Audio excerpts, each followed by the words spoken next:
Yesterday, big surprise announcement from Tamashii Nation's SH MonsterArts.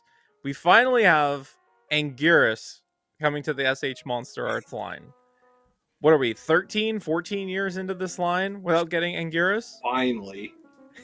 So here he is. What were your initial thoughts, reactions to seeing this guy? Very happy because I was actually kind of afraid we were going to get 55. Really? If only because 55 seems to be getting a lot of love as of late from Toho and companies in general for figures. Like we just got the movie Monster Series figure. Super 7. Yeah, and like next year is the 70th of Anguirus. I was kind of expecting an Anguirus, but I'm very glad it's 68. Or 72, technically. What do you think the price point's going to be on this bad boy? Probably about 100, 130. I'm guessing it's going to be some sort of web shop. I'm going to get it because, it's Anguirus. I've been wanting an Anguirus.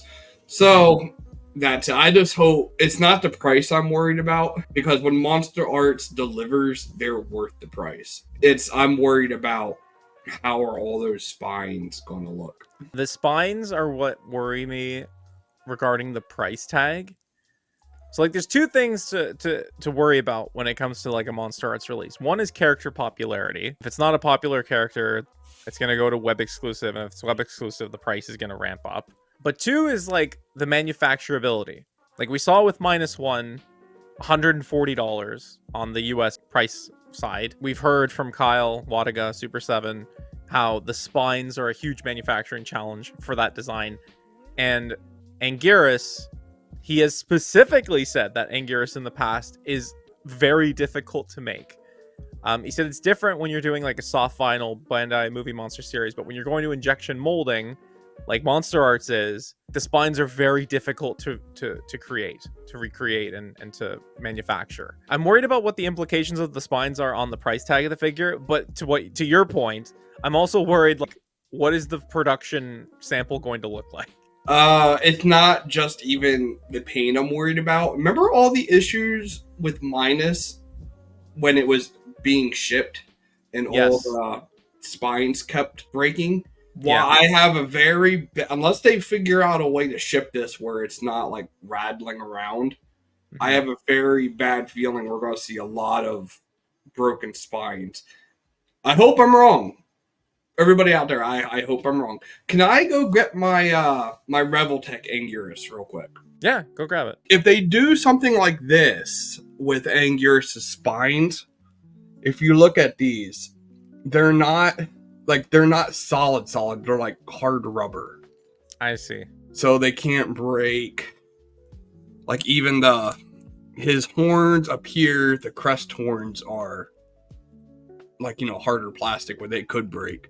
But the stuff on the tail, everything like right here, it's all just like hard rubber. And I know people don't like bendy wire and rubber stuff on their MonsterArts, but I am a very firm believer in everything has a time and place. And I think having Anguirus' spines being hard rubber on the Revoltech is going to be a better choice than the plastic on the MonsterArts. Hope I'm wrong.